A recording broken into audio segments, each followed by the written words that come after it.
তিনজন উপদেষ্টারে আপনি 24 ঘন্টার ভিতরে পদত্যাগ করান। সচিবালয়ের ভিতরে আগুন লাগছে, ফায়ার সার্ভিসে গাড়ি ঢুকতে পারে না। সচিবালয়ের ভিতরে আগুন লাগাটা সন্দেহজনক।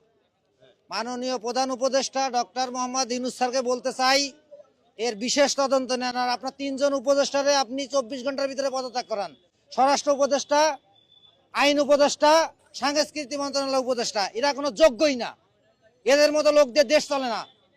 দেশে জ্ঞানী লোক আছে, তাদের দিয়ে আপনি দেশ চালান।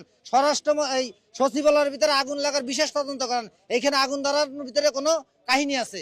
অবশ্যই আছে। এই এই বিল্ডিং এ কারা ছিল তাদের ধরেন, এখানে সিকিউরিটি গার্ড যারা ছিল তাদের ধরেন। অবশ্যই ধরে একটা সুস্থ ব্যবস্থা নেন। এক একের পর এক ঘটনা ঘটেই যাচ্ছে, আপনারা আসামিগুলো ধরতেছেন না। বিশ্ব ইজতেমায় ঘটনা ঘটছে, পুলিশ কোনো কাজ করে না। এই 4 মাস হয়ে গেছে, কোনো থানা এখনো পুলিশ একটা চিঠি নেয় না, সেই চিঠির কোনো তদন্ত করে না। কারণ কারণ যারা অর্ডার দিবে তারাই অর্ডার দেয় না।